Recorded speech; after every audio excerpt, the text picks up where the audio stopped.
നാരായണ ശ്രീ ഗുരുവായൂരപ്പ ശരണം. ശ്രീഹരേ ശ്രീകൃഷ്ണായ നമ. ശ്രീ ഗുരുവായൂരപ്പ തരമകൽദേവരേ ശരണം. ദക്ഷിണാമൂർത്തി ശരണം. സദ്ഗുരുഭ്യോ നമ. ഭക്തേഭ്യോ നമ. ശ്രീ ഗുരുവായൂരപ്പ. നാരായണം നമസ്കൃത്യ നരം ചൈവ നരോത്തമം ദേവീം സരസ്വതീം വ്യാസം തതോ ജയമുദീരയേത്. നാരായണൻ നാരങ്ങൾക്ക് ആശ്രയമായവൻ. ബ്രഹ്മാണ്ഡ സൃഷ്ടിയുടെ സമയത്ത് നാരത്തെ ആശ്രയിച്ചവൻ. എല്ലാ ജീവജാലങ്ങൾക്കും എത്തിച്ചേരേണ്ടതായിട്ട് അത് നാരായണനായിട്ട് അനന്തപത്മനാഭൻ. പത്മനാഭൻ്റെ തൊട്ടു മുന്നേയുള്ള ഭാവമെന്നും പറയാറുണ്ട്. അതായത് പത്മം ഉണ്ടാകുന്നതിന് മുന്നേ നാഭിയിലൊരു പത്മം ഉണ്ടാവും, എന്നിട്ടാണ് അതിൽ ബ്രഹ്മാവ് ഉണ്ടാവുക. അതിൻ്റെ തൊട്ട് മുന്നേ അത് ആദ്യത്തെ ഒരു ഈശ്വര ചൈതന്യം ഈ ബ്രഹ്മാണ്ഡ സൃഷ്ടിക്ക് വേണ്ടിയിട്ട് അതിലേക്ക് അണ്ഡമായിട്ട് വരുന്ന ആ ഒരു രംഗമാണ്. തിരുവട്ടാറിൽ ആ ഒരു ഭാവത്തിലാണ് അനന്തശയനമായിട്ട് അവിടെ ഭഗവാൻ ഉള്ളത്. അവിടെ ബ്രഹ്മാവില്ല, താമരയില്ല. തിരുവനന്തപുരത്ത് എത്തിയപ്പോഴേക്കും അനന്തപത്മനാഭനായിട്ട് മാറി എന്നാണ്. അപ്പോൾ നാരായണനെ നമസ്കരിക്കുക ആദ്യം. അതേപോലെ നരോത്തമം നാരായണൻ, നരോത്തമൻ നരൻ. സകലസ്വരൂപം സ്വീകരിച്ചു വന്നതായിട്ടുള്ള നാരായണൻ ആ സമയത്ത് നരന്മാരിൽ ഉത്തമനാണ്. അതേപോലെ മനുഷ്യൻ എന്ന രീതിയിൽ ഉത്തമനായിട്ട് വന്നത് നരൻ ആണ്. രണ്ടുപേരും ഒരേപോലെ തുല്യതാഭാവം പൂണ്ടുകൊണ്ട് നരനും നാരായണനും ആയി. രണ്ടുപേരും തുല്യത ഉണ്ടെങ്കിലേ ഈ സഹസ്ര കവചൻ്റെ വധത്തെ സാധിക്കുള്ളൂ. നമ്മളൊക്കെ സഹസ്ര കവചന്മാരാണ്. അനവധി കാമാദി ശത്രുക്കളെ നമ്മളെ കീഴടക്കിക്കൊണ്ടിരിക്കുകയാണ്. ഇന്നലെ ഒന്ന് വിചാരിച്ചു, ഇന്നൊന്ന് വിചാരിച്ചു, ഇപ്പോൾ ഒന്ന് വിചാരിച്ചു, ഇതിന് തൊട്ട് മുന്നേ വേറൊന്നാണ് വിചാരിച്ചിരുന്നത്, ഇനി അടുത്ത നിമിഷം വേറൊന്നാണ് ഞാൻ വിചാരിക്കാൻ പോകുന്നത്. ഇതാണ് സഹസ്ര കവചം. ഈ കവചം കാരണം കൊണ്ട് നമുക്ക് നമ്മുടെ ജീവനെ കാണാൻ സാധിക്കില്ല. ആ ജീവാത്മാവിനെ അന്തർമുഖനായിക്കൊണ്ട് നമുക്ക് കാണാൻ എപ്പോഴാണോ സാധിക്കുന്നത്, കാണാച്ചാൽ അനുഭവിക്കുക, അല്ലെങ്കിൽ അറിയുക എന്ന് സാരം. നഗ്ന നേത്രങ്ങളെ കൊണ്ട് കാണലല്ല, അനുഭവിക്കുക എന്ന് സാരം. ആ നാരായണനെ എപ്പോഴാണോ കാണാൻ തരാവുന്നത് അതുവരെ നരഭാവം നമുക്കുണ്ടാവും. നാരായണനെ ആശ്രയിച്ചു കഴിഞ്ഞാൽ ഈ നരഭാവത്തിൽ നിന്ന് മോചനം കിട്ടും. അപ്പോൾ നരോത്തമന്മാരായിട്ടുള്ള നാരായണനും നരനും എന്ന് പറയാം. നാരായണൻ സകല സ്വരൂപം സ്വീകരിച്ച് വന്നതുകൊണ്ട് നരന്മാരിൽ ഉത്തമനായിട്ടുള്ള നാരായണൻ എന്ന് പറയാം. നാരായണൻ ഈശ്വരഭാവത്തിൽ നിൽക്കുമ്പോൾ നരനെ മർത്യഭാവത്തിൽ വന്ന അല്ലെങ്കിൽ സകല സ്വരൂപത്തിൽ വന്ന നരൻ എന്ന രീതിയിൽ ജീവാത്മാവിനെ, ബ്രഹ്മാംശമായിട്ടുള്ള ജീവാത്മാവിനെ പറയാം. അപ്പോൾ ഈശ്വരഭാവത്തെയും ജീവാത്മാഭാവത്തെയും നമസ്കരിച്ചുകൊണ്ട്, അതേപോലെ തന്നെ ദേവിയും സരസ്വതിയും മഹാദേവിയായിട്ടുള്ള ബ്രഹ്മാവിഷ്ണു മഹേശ്വരന്മാർക്കും ഈശ്വരിയായിട്ടുള്ള കാളി, ലക്ഷ്മി, വാണി 3 ഭാവമുണ്ട്. അത് സൃഷ്ടിസ്ഥിതി സംഹാരത്തിൻ്റെ സത്വരജ സമോ ഗുണങ്ങളുടെ മൂർത്തിമൽ ഭാവമാണ്. വിഷ്ണു മഹേശ്വരന്മാരുടെ ശക്തിഭാവമാണ്. ആ ശക്തിഭാവത്തിൻ്റെ മൂർത്തിയായിട്ടുള്ള, അല്ലെങ്കിൽ മൂർത്തിൻ്റെ അപ്പുറം, അതാണ് ബ്രഹ്മഭാവം. മൂർത്തിഭാവത്തിൻ്റെയും മുകളിലാണ് ബ്രഹ്മഭാവം. ബ്രഹ്മഭാവത്തിലുള്ള മഹാദേവിയെയും ആ മഹാദേവിയുടെ സരസ്വതി ഭാവത്തെയും, അതായത് ഭഗവാന്റെ ഇച്ഛയാണ് മായ. ആ മായയിൽപ്പെട്ടതാണ് ഈ കാളി, ലക്ഷ്മി, വാണി. അപ്പോൾ അതിൽ വിദ്യ എന്ന ഭാവത്തിലാണ് സരസ്വാൻ്റെ പത്നിയായിട്ടുള്ള സരസ്വതിക്ക് ഭാവം. സരസ്വാൻ എന്നത് സരസിൽ ശയിച്ചതായിട്ടുള്ള മഹാവിഷ്ണുവിനെയാണ് പറയുക. മഹാവിഷ്ണുവിൻ്റെ പത്നിയാണ് സരസ്വതി. അപ്പോൾ മഹാവിഷ്ണുവിൻ്റെ പത്നി എന്നതിൻ്റെ സാരം മഹാവിഷ്ണുവിൻ്റെ വിദ്യാഭാവത്തിലുള്ള ശക്തിയാണ് സരസ്വതി എന്നാണ്. ആ സരസ്വതിയെയും നമസ്കരിക്കണം. വിദ്യ ഇല്ലെങ്കിൽ, ഈശ്വരാധീനമില്ലെങ്കിൽ, വിദ് എന്നുള്ള ധാതു അത് പ്രകാശം എന്നാണ്. ദിവ്, വിത്, വേദം. ദിവ് എന്ന് പറഞ്ഞു കഴിഞ്ഞാൽ പ്രകാശം എന്നായി. വിത് എന്ന് പറഞ്ഞു കഴിഞ്ഞാൽ ജ്ഞാനം, വിദ്യ, അറിവുകൾ. അപ്പോൾ അതിൻ്റെ അറിവിൻ്റെ പ്രകാശം നമുക്ക് തരുന്നത് മൂർത്തിഭാവത്തിലുള്ള ഈ സരസ്വതിയാണ്. സരസ്വാൻ്റെ പത്നിയായിട്ടുള്ള, സരസ്വാൻ്റെ ശക്തി, വിദ്യാശക്തിയായിട്ടുള്ള ഈ സരസ്വതിയാണ്. അപ്പോൾ ആ സരസ്വതിയെയും നമസ്കരിക്കണം. അപ്പോൾ ഈശ്വരഭാവത്തിലുള്ള ആണും പെണ്ണൊന്നും ഇല്ല കേട്ടോ. ബ്രഹ്മത്തിന് ആണെന്നോ പെണ്ണെന്നൊന്നുമില്ല. ബ്രഹ്മാവസ്ഥയിലുള്ള നാരായണനെയും, നാരായണൻ സകലസ്വരൂപനാണ് എന്നാണ്. സൂക്ഷ്മമായിട്ട് വായിച്ചാലേ അത് പറയുള്ളൂ. നാരായണൻ എന്നത് ബ്രഹ്മത്തിൻ്റെ അടുത്ത ഭാവമാണ്, തൊട്ട് താഴെയുള്ള ഭാവമാണ്.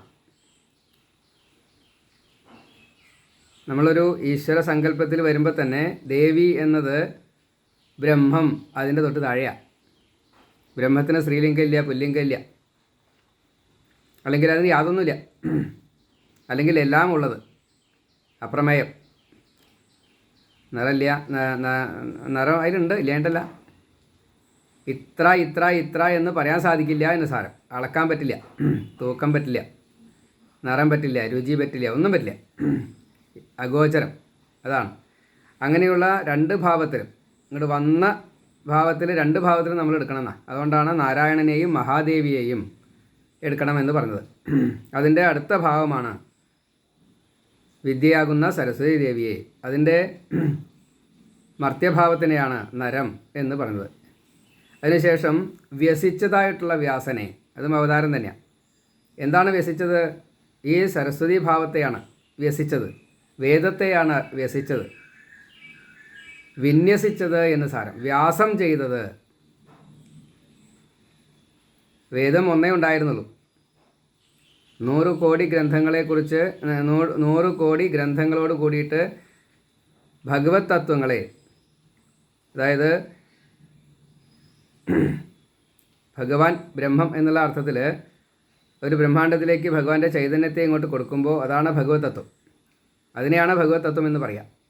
ആ ഭഗവത് തത്വത്തിൻ്റെ വ്യാഖ്യാനം അത് ശൈവ വൈഷ്ണവ ശാക്തേയമായിട്ട് പറയണം. അതിൽ വേദത്തെ ഉഭയലക്ഷണത്തോടു കൂടിയിട്ട് പറഞ്ഞു എന്നാണ്. ഇഹലോകത്തിൽ സുഖിക്കാനുള്ളതായിട്ടുള്ള മുഴുവൻ വേദവിധിയിൽ യാഗപൂജാദികളെ ചെയ്യുമ്പോൾ കിട്ടണം. പ്രതിഫലമായിട്ട് ഭഗവാനാൽ അനുഗ്രഹമായിട്ട് വരമായിട്ട് ലഭിക്കണം. അതിൻ്റെ അടുത്ത മുക്തി ഭാവമാണ് 4 തരത്തിൽ അല്ലെങ്കിൽ 5 തരത്തിൽ. മുക്തി സാധാരണ 4 തരത്തിലാണ് പറയുക. സാലോക്യം, സാരൂപ്യം, സാമീപ്യം, സായുജ്യം. അതിൽ ഈ സാലോക്യത്തിലെത്താൻ തന്നെ സാഷ്ടി വേണമെന്നാണ്. ഭഗവാന്റെ രൂപത്തോട് കൂടിയിട്ട്, ഭഗവാന്റെ എല്ലാ കഴിവുകളോടും കൂടിയിട്ട് ഭഗവാന്റെ ലോകത്തിലേക്ക് പ്രവേശിക്കുക. സാഷ്ടി ഭഗവാന്റെ കഴിവുകളാണ്. അതേപോലെ സാലോക്യം ഭഗവാന്റേതായിട്ടുള്ള ലോകമാണ്. ഭാഗവതന്മാരൊക്കെ ഭഗവാന്റെ ലോകത്തിലാണ് ഇരിക്കുന്നത്. സാഷ്ടി മുഴുവനായിട്ട് ഭഗവാൻ ഈ ലോകത്തിലിരിക്കുമ്പോൾ തരില്ല. അതിന് ഈ ദേഹബോധത്തിൽ നിന്നും വിട്ടതായിട്ടുള്ള ഭാവത്തിലെത്തിയാലേ അത് തരുള്ളൂ. ശ്രീ ശുഖബ്രഹ്മർഷിയുടെ പിന്നാലെ നടന്നു വന്നതായിട്ടുള്ള, കളിയാക്കി കൊണ്ടുവന്നതായിട്ടുള്ള സ്ത്രീകളും ബാലന്മാരും ഒക്കെ ഓടിപ്പോയി എന്ന് പറഞ്ഞിട്ടുണ്ട് ഭാഗവതത്തിൽ 1-ാമത്തെ സ്കന്ധത്തിൽ 19-ാമത്തെ അധ്യായത്തിൽ. അത് സിദ്ധികളായിരുന്നു എന്നാണ്. ഭഗവത്വം ആയിരുന്നു. 23 സിദ്ധികളും ഭഗം 6ഉം കൂടിയതാണ് ഭഗവത്വം. അത് ശ്രീ ശുഖബ്രഹ്മർഷിയുടെ പിന്നാലെ വരിക. അത് ആവശ്യമില്ല, ഒഴിവാക്കി. അതാണ് പോയത്. അപ്പോൾ ആ ഭഗവത്വത്തെയാണ് ഇവിടെ വ്യാസം ചെയ്തത്. ഉഭയലക്ഷണത്തോട് കൂടിയിട്ട് വേദത്തെ പറഞ്ഞു. ഒന്ന് ഇഹസുഖം, മറ്റത് മുക്തി. അപ്പോൾ സാഷ്ടിയോട് കൂടിയിട്ട്, സാരൂപ്യത്തോട് കൂടിയിട്ട് സാലോക്യത്തിൽ എത്തിക്കഴിഞ്ഞാൽ സാമീപ്യം തരും. എങ്ങനെയാണ് സാമീപ്യം? ഗരുഡനെ പോലെ വഹിക്കാറാവുക, അനന്തനെ പോലെ കിടക്കാനുള്ള ശയ്യയായിട്ട്, ലക്ഷ്മിയെപ്പോലെ ഹൃദയത്തിൽ തന്നെ, ഭൂമിയെപ്പോലെ പാദസേവനം ചെയ്തുകൊണ്ട്, തുളസിയെപ്പോലെ പരിചര്യ ചെയ്തുകൊണ്ട് ഭഗവാനെ സന്തോഷിപ്പിക്കുകയാണ് തുളസി ചെയ്യുന്നത്. അങ്ങനെയുള്ള ഭാവമാണ് സാമീപ്യം. സായുജ്യം എന്നുള്ളത് ലയം തന്നെയാണ്. അതിൽ ഞാൻ പറയുന്ന ഉദാഹരണം സാധാരണ സാളഗ്രാമങ്ങളെ കൊണ്ടാണ് അത്രേ അനന്തപത്മനാഭനെ നിർമ്മിച്ചിരിക്കുന്നത്. പല വിഗ്രഹങ്ങളും പല ക്ഷേത്രങ്ങളിലും സാളഗ്രാമങ്ങളെ കൊണ്ടാണ് നിർമ്മിച്ചിരിക്കുന്നത്. ആ സാളഗ്രാമങ്ങളുടെ ഉള്ളിൽ ഈ ചൈതന്യമാകുന്ന രത്നമുണ്ട്. അതിൻ്റെ രത്നവും ഈ ശിലയും കൂടിയതായിട്ടുള്ള സാളഗ്രാമം, നമ്മൾ രണ്ടായിട്ട് കാണുന്ന സാളഗ്രാമം കൊത്തുപണികൾ കൂടിയിട്ട് അത് ഗണ്ഡകി നദിയിൽ നിന്ന് കിട്ടിയ ആ സാളഗ്രാമം അല്ലാതെ ഇതിൻ്റെ ഭാവത്തിന് വ്യത്യാസമുണ്ട്. ആ ശില എന്ന് പറഞ്ഞു കഴിഞ്ഞാൽ ഒരു കല്ലല്ല, കല്ലിൻ്റെ രൂപമൊക്കെ കാണുന്നത് മാത്രമേ ഉള്ളൂ. അതിനെന്തോ ചില പ്രത്യേകതകളുണ്ട്, അത് മാത്രമേ സാളഗ്രാമമുള്ളൂ. അതിൽ നിന്ന് അത് ഇരുട്ടത്ത് വെച്ചാൽ പോലും പ്രകാശം പുറത്തേക്ക് വരും. പറയുമ്പോൾ ശില കൊണ്ട് മറച്ചിട്ടുണ്ട് ആ രത്നം, പറഞ്ഞിട്ട് കാര്യമില്ല. ഉള്ളിൽ ഈ രത്നത്തിൻ്റെ ശോഭ ഈ മറയ്ക്കപ്പെട്ടതായിട്ട് ശിലയിൽ നിന്നും പ്രകാശം പുറത്തേക്ക് വരും. അതാണ് യഥാർത്ഥത്തിലുള്ള സാളഗ്രാമം. അതിപ്പോൾ അങ്ങനെ കിട്ടുമെന്ന് അറിയില്ല, ആ തേജസ്സിൻ്റെ ശക്തി കൊണ്ട്. അങ്ങനെയുള്ള സാളഗ്രാമങ്ങളെ കൂട്ടിവെച്ചതാണ് ഈ അനന്തപത്മനാഭൻ്റെ ആ ബിംബം. അതിനും കുറേ നിയമങ്ങളും കാര്യങ്ങളൊക്കെ ഉണ്ട്. അങ്ങനെയുള്ള ഈശ്വരഭാവത്തെ, അതാണ് ലയം. ഇപ്പം നമ്മൾ ഓരോ സാളഗ്രാമങ്ങളാണ് ഓരോ ജീവനും, അത്രയും പ്രാധാന്യമുണ്ട്. ആ സാളഗ്രാമത്തിൻ്റേതായിട്ടുള്ള പ്രത്യേകത അത്രയും കൂടുതലാണ്. ആ ഓരോ സാളഗ്രാമങ്ങളാണ് നമ്മൾ, ജീവൻ. അതിൽ ആ ശിലയാണ് ഈ ശരീരം, വെറും മണ്ണാങ്കട്ട. സാളഗ്രാമം ഈശ്വരഭാവത്തിൽ വരുമ്പോൾ ആ ശിലയ്ക്ക് ശിലാഭാവമില്ല. ഈ ചൈതന്യം നമ്മുടെ ഉള്ളിലിരിക്കുന്നത് കൊണ്ട് ഈ ദേഹത്തിന് അനേകങ്ങളായിട്ടുള്ള പ്രവൃത്തികളെ ചെയ്യാനും ചെയ്യിക്കാനും സാധിക്കുന്നു. മനസ്സാവാചാ കർമ്മണ, ത്രികരണങ്ങളായിട്ട്. അതിൽ നിന്നും ഉണ്ടാകുന്നതായിട്ടുള്ള ബഹിസ്ഫുരണങ്ങളാണ് വേദവ്യാസം. വേദത്തെ വ്യാസം ചെയ്യുക. പാരായണം ചെയ്യുന്നവരൊക്കെ വേദത്തെ പറയുകയാണ്, അന്തരീക്ഷത്തിലേക്ക് അത് കൊടുക്കുകയാണ്, അറിവുകളെ കൊടുക്കുകയാണ്. ഇങ്ങനെയുള്ള വ്യാസനെ സ്മരിക്കുക. അപ്പോൾ നമുക്ക് അറിവ് തന്നത് വ്യാസനാണ്. ആ വ്യാസനെ നമസ്കരിക്കുക. തതോ ജയം ഉദീരയേത്, അതിനുശേഷം ജയത്തെ ഉദീരണം ചെയ്യണം. ജയം എന്നുള്ളത്, ഇതിനൊരു മാത്തമാറ്റിക്സ് ഉണ്ട്, അക്ഷരങ്ങൾക്കൊരു സംഖ്യ മൂല്യം ഉണ്ട്. അപ്പോൾ ആ നിലയ്ക്ക് യകാരം 1 എന്നും ജകാരം 8 എന്നും ആചാര്യന്മാർ നിശ്ചയിച്ചിരിക്കുന്നു. ക ഖ ഗ ഖ ങ ച ഛ ജ ഛ ഞ. അപ്പോൾ അതിൽ കകാരം തൊട്ട് 5, ചകാരം തൊട്ട് 3-ാമത്തെ ആകുമ്പോൾ അത് 6, 7, 8 എന്ന് വരിക. അപ്പോൾ അതുകൊണ്ട് 8 എന്നാണ് ജകാരത്തിന് വരിക. യകാരം യ ര ല വ 1, 2, 3, 4 അങ്ങനെ വരിക. അപ്പോൾ അതിൽ യകാരം 1 ആണ്. 81 എന്നാണ് അതിൻ്റെ അർത്ഥം വരിക. ജയം, ജയ. 81 തരത്തിലുള്ള ഭക്തിയാണ് ഉള്ളത്.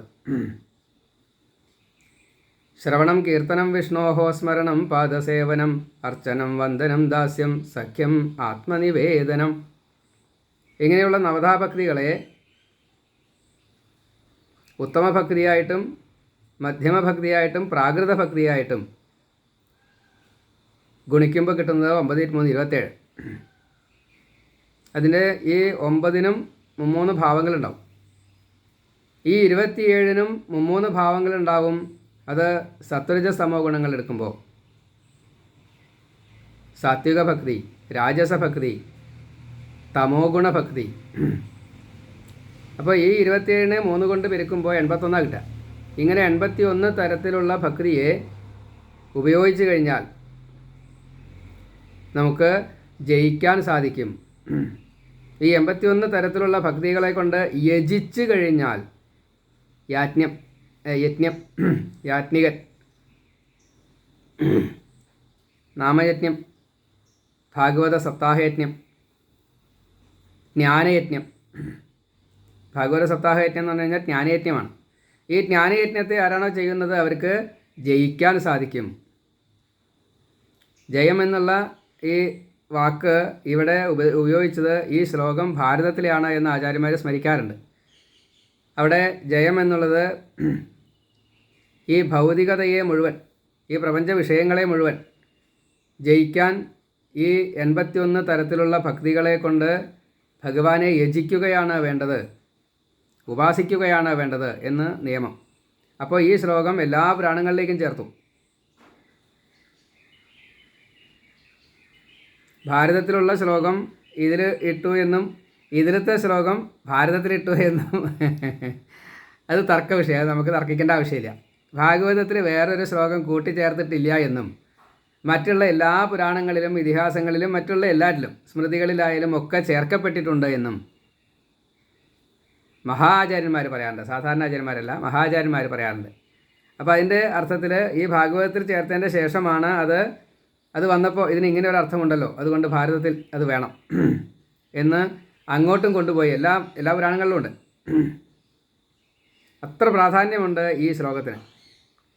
നാരായണം നമസ്കൃത്യ നരം ച ഏവ നരോത്തമം ദേവീം സരസ്വതീം വ്യാസം തതോ ജയം ഉദീരയേത് എന്നാണ്. ഉറക്കെ പറയണമെന്നാണ്. ജയ എന്നുള്ളതിന് ജയ ജയ, നമോ നമ, ജയശബ്ദം നമശബ്ദം വളരെ പ്രാധാന്യമുണ്ട്. അപ്പോൾ ആ പ്രാധാന്യത്തോട് കൂടിയിട്ട് ഈ ജയശബ്ദത്തെ, അതായത് ഇതിനൊരു നിയമമുണ്ട്. ആദിത്യം അംബികാം വിഷ്ണു ഗണനാഥം മഹേശ്വരം, പിന്നെ ആറാമത്തെ ഭാവം കൂടിയുണ്ട്, വന്യം ച എന്ന. അതായത് സൂര്യഗായത്രി തൊട്ടുള്ള കാര്യങ്ങളൊക്കെ ചെയ്യണം.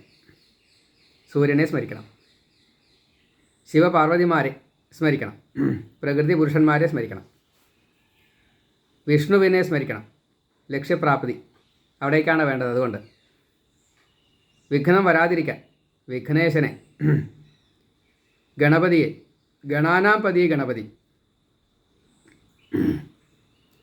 ഏത് തരത്തിലുള്ള എന്തിൻ്റെയൊക്കെ ആയാലും അതിനെയൊക്കെ നയിക്കാൻ ആ ഗണത്തിൻ്റെ ഒരു പതിയായിട്ടൊരാളുണ്ടാവും. ഇവിടെ എല്ലാറ്റിൻ്റെയും എല്ലാ ഗണങ്ങളുടെയും പതിയാണ് ഗണപതി. അതുകൊണ്ട് ഭഗവാനാൽ അന്ന് നിശ്ചയിച്ചു, ആദ്യം ഗണപതിക്ക്, പിന്നെ ബാക്കിയുള്ളവർക്ക്. അപ്പോൾ ഗണപതിക്ക് നേരിച്ചിട്ട് വേണം മറ്റൊരു ക്രിയ തുടങ്ങാനായിട്ട്. ഗണപതിക്ക് നേരിക്കുന്നതിൻ്റെ മുന്നേ വേണം ആദ്യം ബ്രാഹ്മണൻ്റേതായിട്ടുള്ള ഈ 10 ഗായത്രിയും, പിന്നെ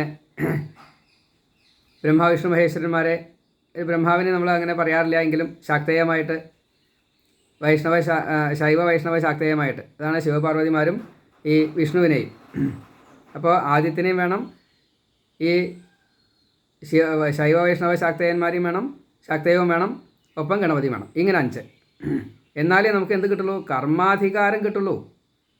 അപ്പോൾ ആ അവസാനത്തെ അത് ഗണപതി നേതിയായിട്ടാണ് തുടങ്ങുക. അപ്പോൾ അവിടെ തുടങ്ങണത് എന്താ? ഈ 4 കഴിഞ്ഞതിൻ്റെ ശേഷം 5-ാമത്തെയാണ്. അപ്പോൾ അതിൽ പൂജ കൂടി ഉൾപ്പെടുമ്പോൾ വൈശ്യം ലേശം വരും. വൈശ്യം വരുമ്പോൾ അത് വന്യം ച, അത് അണ്ടർസ്റ്റുഡായിട്ട് കിടക്കുക, അത് പറഞ്ഞില്ല എന്നേ ഉള്ളൂ.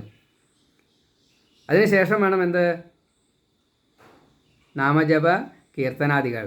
അപ്പോൾ ആ ജയശബ്ദം എന്നുള്ളത് കീർത്തനത്തെയാണ് ഉദ്ദേശിക്കുന്നത്. ഒരു ശ്ലോകം എടുത്തു കഴിഞ്ഞാൽ ഒരു 4, 5, 6 ഭാവങ്ങളായിട്ട് അതിനെ അന്വയിക്കാൻ സാധിക്കും. അപ്പോൾ അത് ആ അർത്ഥങ്ങളൊക്കെ അതിൻ്റെ ഉള്ളിലുണ്ട്. അത് അറിഞ്ഞിട്ട് വേണം അതിനെ സ്വീകരിക്കാനായിട്ട്. അങ്ങനെ ജയം എല്ലാവർക്കും തരുമാറാകട്ടെ. അത് ജയം ഉദീരയേത് പറയപ്പെട്ടു. അതായത് എല്ലാറ്റിൻ്റെയും നമ്മൾ ഈ വിഭക്തി എടുത്തോളന്നില്ല. എന്നുവെച്ചാൽ മറ്റേ പ്രഥമ, ദ്വിതീയ, ചതുർത്ഥി ഇങ്ങനെയൊക്കെ ഉണ്ടല്ലോ. അതേപോലെ ക്രിയ 3 ഭാവങ്ങളായിട്ടാണ് ക്രിയ വരിക. വ്യാകരണമാണ് വെച്ചാൽ 10 ഭാവങ്ങളായിട്ടാണ്, ലുട്ട ലിംഗ എന്നൊക്കെ പറഞ്ഞിട്ടേ. അങ്ങനെ അങ്ങോട്ട് വ്യാകരിക്കപ്പെടണോ തർക്കിക്കണമെന്ന് അറിയില്ല. അതിൽ ഈ അർത്ഥമുണ്ടെങ്കിൽ അതിനെടുക്കണമെന്നാണ്, അങ്ങനെ വ്യാഖ്യാനിക്കണമെന്നൊരു നിയമമുണ്ട്. അത് മഹാദേവൻ ഈ ജാബാലിയോട് പറയണതായിട്ട് കേട്ടിട്ടുണ്ടെന്നാണ് പറയണം. എനിക്ക് പ്രമാണം അറിയില്ല. പക്ഷേ നാസ്തികമതം പാഖണ്ഡമതമായിട്ട് അങ്ങ് പറയണില്ലേ ചോദിച്ചപ്പോൾ അങ്ങയുടെ പാഖണ്ഡമതം എനിക്ക് ഇഷ്ടമാണ് എന്ന് മഹാദേവൻ ജാബാലിയോട് പറയേണ്ടത്രേ. അതറിയില്ല. ഏതായാലും ഇത്രയേ ഉള്ളൂ. വാക്കിൻ്റെ അർത്ഥം അതിലുണ്ടെങ്കിൽ ആ അർത്ഥത്തിനെ മറ്റേ വെള്ളം കൊടുക്കുകയാണെന്ന് വെച്ചാൽ കുടിക്കാനും പറ്റും, കുളിക്കാനും പറ്റും, അതേപോലെ പാത്രം കഴുകാൻ തുടങ്ങിയിട്ടുള്ള ശുദ്ധി പ്രക്രിയയ്ക്ക് പറ്റും. അങ്ങനെ പലതുമുണ്ട്. എന്ന കൂട്ടത്തിൽ വാക്കുകൾ ഇതിലുണ്ടെങ്കിൽ അതിനെ പോസിറ്റീവായിട്ട് സാത്വികമായിട്ട് വ്യാഖ്യാനിക്കുകയാണെങ്കിൽ അർത്ഥങ്ങൾ എടുക്കാമെന്ന് പണ്ഡിതന്മാർ പറയാറുണ്ട്. അപ്പോൾ അതിൽ വിഭക്തി സാരില്ല. അതുകൊണ്ടാണ് മരപ്രഭുവായതും അമരപ്രഭുവായതും. എൻ്റെ ഭക്തനെ അങ്ങ് കളിയാക്കണ്ടാട്ടോ എന്ന് മേൽപ്പത്തൂരിൻ്റെ ഉറക്കത്തിൽ ഗുരുവായൂരപ്പൻ വെറുതെ പറഞ്ഞല്ല. പിറ്റേ ദിവസം ഈ ഭാഷയെ എനിക്ക് കൂടുതൽ ഇഷ്ടമായി എന്ന് പറഞ്ഞ് പൂന്താനത്തിനെ അനുഗ്രഹിച്ചു. അതാണ് ഭഗവാൻ. ഭഗവാന്റെ ലീല രഹസ്യം ആർക്കും അറിയില്ല. അപ്പോൾ ആ ഭഗവാനെ ജയിക്കുക തന്നെ വേണം. സ്തോത്രപ്രിയനാണ്. സ്തുതിയും ഭഗവാനാണ്. മറ്റേ സ്തുതിയിൽ ഉള്ളതായിട്ടുള്ള ലീനഭാവത്തിലുള്ള ഭഗവാൻ നാമി ഭഗവാനാണേ. ആ നാമത്തെ കേൾക്കുന്നവൻ ഉത്തമ ശ്ലോകൻ. ആ ഭഗവാനും സ്തോത്രപ്രിയനാണ്. അങ്ങനെയുള്ള ആ ഭഗവാനെ ജയ ജയ നമ ശബ്ദം കൊണ്ട് പുകഴ്ത്തുക തന്നെ വേണം. ഈ ശ്ലോകത്തിൻ്റെ അർത്ഥം അത്രയും കൂടുതലുണ്ട്. അതുകൊണ്ട് ഈ ശ്ലോകം എല്ലാ പുരാണത്തിലും കാണാം. നാരായണം നമസ്കൃത്യ നരം ചൈവ നരോത്തമം ദേവീം സരസ്വതീം വ്യാസം തതോ ജയമുദീരയേത്. നമുക്കും ഈ ഭഗവാനെ നന്നായിട്ടൊന്ന് നമസ്കരിച്ച് ഈ ഹരിത്രയത്തിലേക്ക് കയറാം. ആ ഭഗവാൻ നമ്മളെ അനുഗ്രഹിക്കുമാറാകട്ടെ. ഹരിത്രയം എന്നുള്ളത് ഒരു കുസൃതിയാണ്. ഭാഗവതത്തിൻ്റെ നായകനായിട്ട് ഹരിയാണ് ഉള്ളത്. എല്ലാ അവതാരങ്ങളും ശ്രീകൃഷ്ണ ഭാവം ഇത്തിരി അധികവും. 90 അധ്യായങ്ങളിലായിട്ട് കൃഷ്ണനെ പറഞ്ഞു, 31 അധ്യായങ്ങളിലായിട്ട് കൃഷ്ണൻ്റെ വാക്കുകളെ പറഞ്ഞു. 90ഉം 31ഉം 121 എന്നാണ് സംഖ്യ. 11 × 11 121 ശിവമാർഗപ്രണയതാരം. പ്രണതോസ്മി സദാശിവം. ശിവമാർഗത്തിലെത്തുക, സാത്വികമായിട്ടുള്ള മാർഗത്തിലെത്തുക. അതിന് ഭാഗവതം സഹായിക്കും. അപ്പോഴാണ് മുക്തി കിട്ടുക. ശുശ്രൂഷുവായിട്ട് ഭാഗവതത്തെ ശുശ്രൂഷ ചെയ്യുക. കുട്ടികളെ, ഈ അർഭകഭാവത്തിലുള്ള കുട്ടികളെ അമ്മമാർ രക്ഷിക്കുന്നത് പോലെ ആ ഭാഗവതത്തെ നോക്കണം. ഗർഗമഹർഷി പറഞ്ഞത് അങ്ങനെയാണ്. കൃഷ്ണനെ നല്ലോണം നോക്കിക്കോളൂ, കൃഷ്ണനാൽ രക്ഷിക്കപ്പെടും. കൃഷ്ണനെ രക്ഷിക്കണം എന്നാണ് പറഞ്ഞത്. ഭാഗവതത്തെ നമ്മൾ രക്ഷിച്ചാൽ ഭഗവാൻ നമ്മളെ രക്ഷിക്കും. ധർമ്മോ രക്ഷതി രക്ഷിത. ധർമ്മത്തെ രക്ഷിക്കുന്നവനാണ്.